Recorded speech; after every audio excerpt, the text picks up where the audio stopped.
오늘은 부활절 셋째 주일이자 한국교회가 어린이 청소년 주일로 지키는 주일입니다.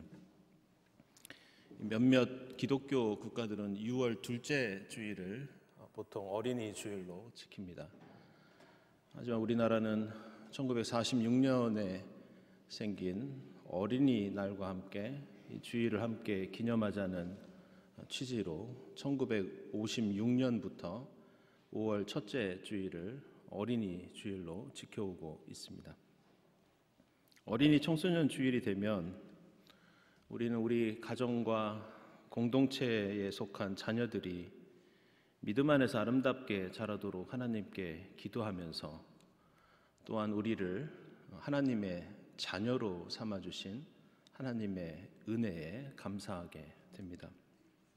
이와 더불어 오늘 우리가 함께 교독을 나누었듯이 마태복음서 18장에서 주님께서 하셨던 말씀, 어린이들과 같이 되지 않으면 결코 하늘나라에 들어갈 수 없다는 작은 자가 되라는 그 말씀을 또 다시 한번 묵상하게 됩니다.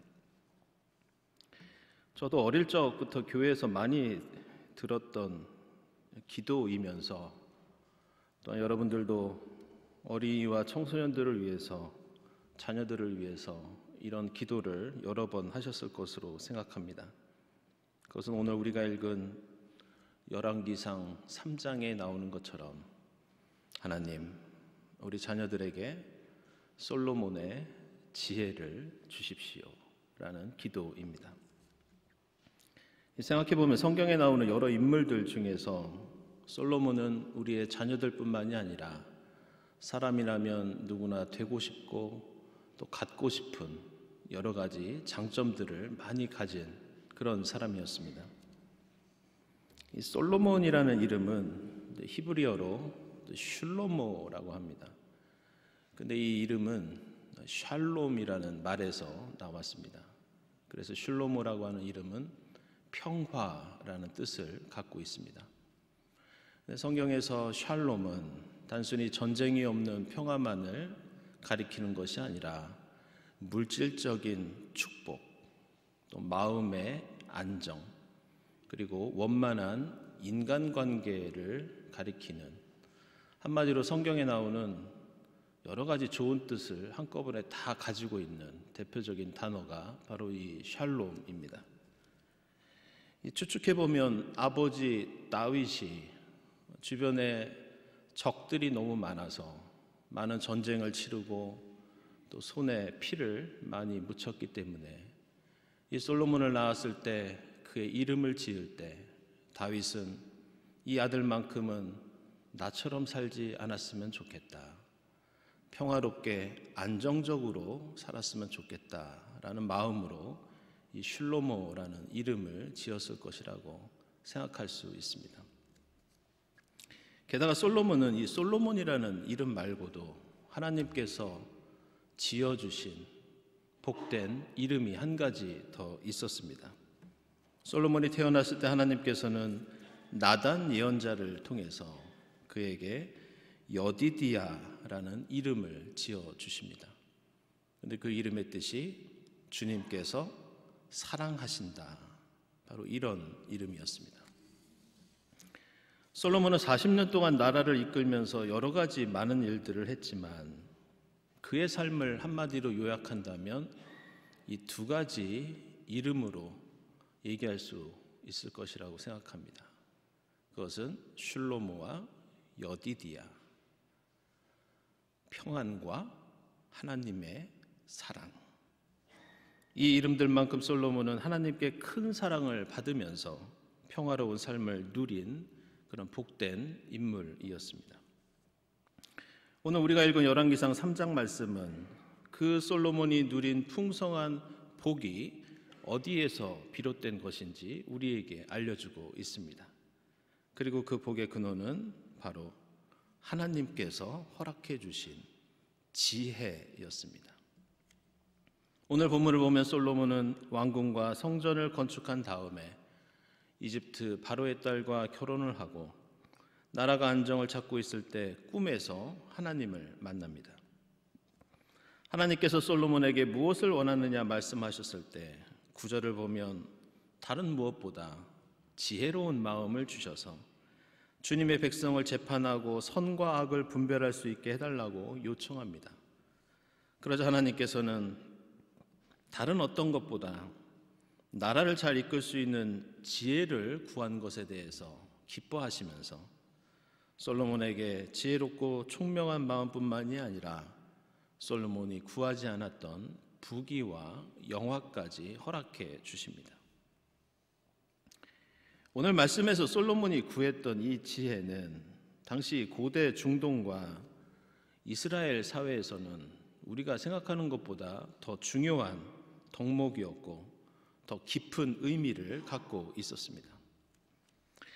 예를 들어 잠언 16장, 21장, 24장 같은 말씀들을 보면 지혜는 돈이나 권력이나 다른 어떤 능력보다 더 중요한 가치였습니다.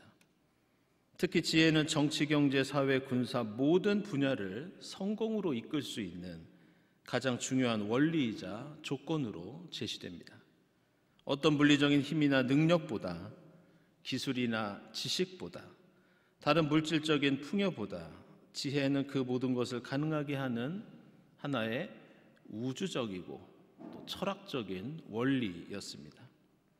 지혜가 있으면 힘과 능력과 기술과 풍요는 저절로 따라오는 것이고, 반대로 지혜가 없으면 아무리 많은 것을 갖고 있어도 그 모든 것들이 하루아침에 사라질 수 있는 사상 누각과 같은 것이다.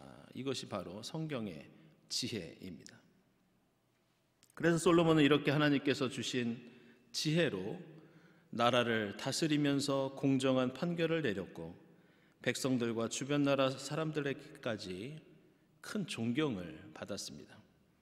아버지 다윗과 마찬가지로 무려 40년 동안이나 이스라엘을 통치하면서 여러 가지 업적을 세우면서 이스라엘을 그 어느 때보다 융성하게 이끌어 갑니다. 그래서 사람들은 이스라엘 역사의 최고 전성기를 다윗, 솔로몬 시대로 꼽는데 주저하지 않고 있고, 우리는 우리의 자녀들을 위해서 기도할 때 솔로몬 같은 지혜를 주십시오, 이렇게 기도합니다. 그런데 우리는 솔로몬 같은 지혜를 간구할 때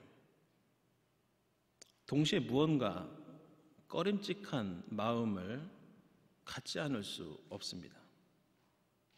그것은 솔로몬이라는 인물이 오늘 본문에 나오는 모습과는 다르게 반대로 어느 누구보다 부정적인 모습도 갖고 있었기 때문입니다. 그는 하나님의 사랑을 받으며 지혜롭게 나라를 잘 다스린 인물이었지만 다른 한편으로는 이방 여인과 정략 결혼을 하고 이스라엘의 전통적인 가치를 훼손하고 야훼 종교를 이방 종교와 섞어버리면서 혼합 종교를 시행하고 백성들을 착취하고 호화로운 생활에 치중하다가 결국에는 솔로몬의 그 통치 때문에 이스라엘은 아들대에 가서 남과 북으로 분단이 됩니다. 그렇다면 솔로몬이 이토록 처음에는 하나님의 사랑과 지혜와 총명을 얻어서 이스라엘을 잘 다스리다가 이렇게 타락하고 몰락하게 된 원인이 무엇이었는가? 어떤 요인이 솔로몬을 가장 위대한 왕으로부터 실패한 왕으로 전락하게 만들었는가? 우리에게 이 질문은 솔로몬의 삶과 신앙, 특별히 그가 가지고 있었던 하나님이 주신 지혜를 이해하는 데 매우 중요한 질문이라고 하겠습니다. 그리고 그 해답은 바로 그가 얻은 지혜를 어디에다가 누구를 위해서 썼는가? 그 지혜의 쓰임새가 어디였는가? 오늘 복음서에서 예수께서 말씀하시는 것처럼 그 지혜를 과연 하나님의 뜻을 행하고 하나님의 일을 이루는 데만 사용했는가? 바로 이 점이 솔로몬의 빛과 어두움, 그의 업적과 치부, 그리고 성공과 실패를 가르는 결정적인 기준이었습니다. 오늘 열왕기서 말씀을 보면 처음에 솔로몬은 자기에게 지혜가 필요한 이유가 자기 자신을 위한 것이 아니라 이스라엘과 백성들과 무엇보다 하나님을 위한 것이었습니다. 그런데 이스라엘 역사를 보면 이러한 솔로몬의 태도가 점점 달라지기 시작합니다. 먼저 솔로몬은 이스라엘 사회를 더 발전시키기 위해서 여러 가지 변화들을 꾀합니다. 그런데 사회를 발전시키기 위해서 도입한 그의 정책과 새로운 아이디어, 이것은 하나님의 말씀에 기초한 것이 아니라 이집트나 가나안 같은 주변의 강대국들의 이념과 제도를 이스라엘 사회로 가져온 것이었습니다. 이스라엘을 주변의 강대국처럼 발전시키기 위해서 노력하는 것은 좋은데 그것을 핑계로 하나님의 말씀을 무시하고 경시하면서 이스라엘의 전통적인 신앙적인 가치들이 훼손되기 시작합니다. 그 대표적인 예가 이스라엘의 전통적인 12지파 체제를 무너뜨린 것이었습니다. 이스라엘은 이집트를 탈출하여 가나안 땅에 정착했을 때 12지파가 각각 땅을 분배받아서 지파들이 서로 협력하면서 나라를 공평하게 운영해 왔습니다. 그런데 솔로몬은 이 전통적인 지파 체제를 이집트에서 수입한 첨단의 행정 체제로 대체하면서 이스라엘 전역을 자기 마음대로 12구역으로 다시 재편합니다. 그리고 자신의 사위들을 비롯해서 가까운 측근들을 그 12구역의 지도자로 세웁니다. 물론 나라를 발전시키기 위해서는 외국의 좋은 제도를 배울 수도 있고 외국의 문물을 들여올 수도 있습니다. 하지만 여기에는 솔로몬이 가지고 있었던 다른 의도가 있었고 그것은 나라와 백성을 위한 것이 아니라 엄밀히 말하면 자기 자신의 이익을 위한 것이었습니다. 솔로몬은 다윗과는 달리 대형 공사를 자주 펼친 왕이었습니다. 이스라엘의 주요 도시들의 요새를 세우고 군사 기지로 만들었고 알려진 대로 왕궁을 짓고 성전을 건축한 공사를 많이 했던 그런 왕이었습니다. 그런데 솔로몬은 이러한 대형 토목 공사를 위해서 이스라엘 백성들에게 강제 노역을 시킵니다. 이스라엘은 출애굽부터 평등한 사회를 이상으로 삼고 있었기 때문에 어떤 지도자라도 백성들에게 강제 노역을 시키는 것은 하나님 뜻에 맞지 않은 일이었습니다. 그러나 솔로몬은 백성들을 강제로 동원해서 성전과 왕궁과 요새를 짓게 했고 백성들의 노동력을 이렇게 체계적으로 마음껏 착취할 수 있었던 것은 바로 이집트에서 들여온 새로운 행정체제, 이집트의 파라오가 피라미드를 짓기 위해 노예들에게 썼던 그들의 그 지혜와 제도 때문이었습니다. 이집트에서 들여온 이 새로운 지식, 이러한 첨단 시스템은 강제 노동뿐 아니라 세금을 걷는 데도 활용되었습니다. 솔로몬은 이렇게 거둔 세금으로 엄청난 부를 쌓았지만 그는 이 세금을 백성들을 위해서 사용하지 않았습니다. 솔로몬은 온갖 진귀한 물품들을 수입해서 왕궁을 치장하였고 심지어는 자신의 놀이를 위해서 왕궁 옆에 동물원을 지어서 온갖 동물들을 외국에서 수입하기까지 하였습니다. 열왕기상 4장을 보면 백성들은 1년 내내 고기 한 번 먹기 힘든 삶을 살았지만 솔로몬이 단 하루에 먹는 먹거리를 보면 잘 빻은 밀가루 30섬, 거친 밀가루 60섬, 살진 소 10마리와 목장소 20마리와 양 100마리, 그 밖에 수사슴과 노루와 암사슴과 살진 새들로 단 하루의 밥상을 채웠습니다. 게다가 열왕기상 11장을 보면 그는 외국 여자들을 좋아해서 이집트의 바로의 딸 말고도 모압, 암몬, 에돔, 시돈, 헷 사람에게서 많은 외국 여자들을 후궁으로 드립니다.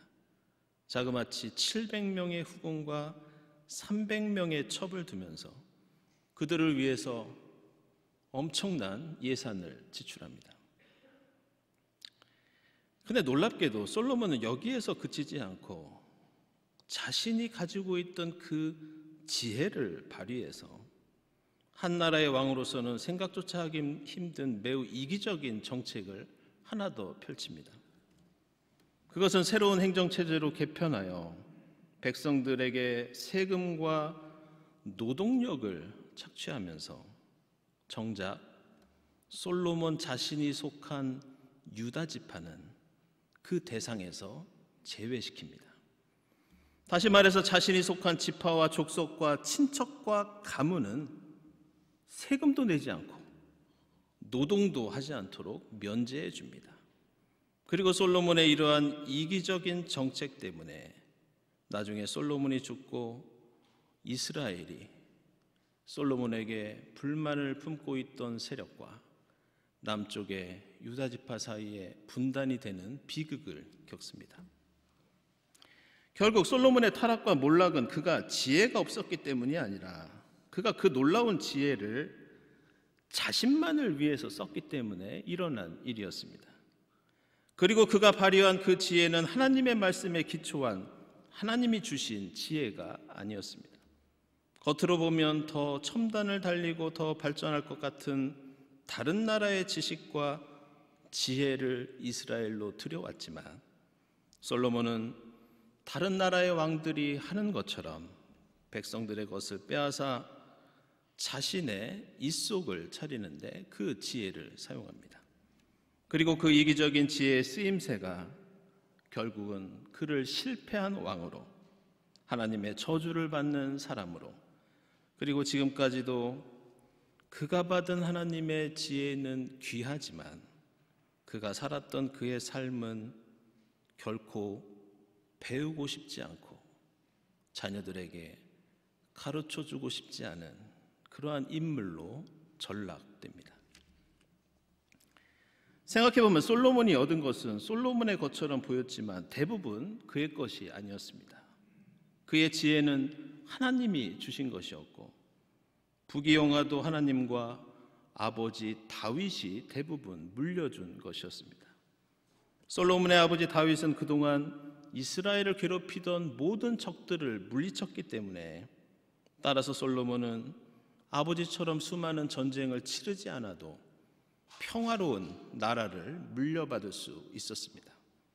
게다가 이스라엘을 항상 괴롭히던 이집트나 메소포타미아 지역의 제국들도 당시에는 힘이 약해지면서 솔로몬은 그 어떤 노력을 기울이지 않아도 평화를 구가할 수 있었습니다. 솔로몬은 자신이 거저받은 것을 거저받은 것으로 여기며 감사하고 그것을 하나님과 백성을 위해서 썼을 때 그는 위대한 왕이 될 수 있었고 그 거저받은 것의 쓰임새가 오직 자신을 향했을 때 그는 하나님께 질책을 받고 실패한 왕이 된 것을 우리는 볼 수 있습니다. 사랑하는 여러분, 오늘 어린이 청소년 주일을 맞이하여 우리의 자녀들을 위해서, 우리의 다음 세대를 위해서 세상의 다른 무엇보다 하나님의 지혜를 간구하는 여러분이 될 수 있기를 바랍니다. 그러나 우리가 하나님께 구하는 그 지혜는 그 쓰임새가 나만을 위한 것이 될 때 축복이 아니라 저주가 된다는 것을 잊지 마시기를 바랍니다. 오늘 솔로몬의 흥망성쇠를 보면서 하나님께서 우리와 우리 자녀들에게 허락하신 그 지식과 지혜와 능력이 하나님과 이웃을 위해 먼저 사용될 수 있기를 기도하고 노력할 수 있기를 바랍니다. 그럴 때 우리의 자녀들이 다윗과 솔로몬을 뛰어넘는 위대한 신앙의 인물로서 하나님의 구원 역사에 아름답게 기록되게 될 줄로 믿습니다. 기도하겠습니다.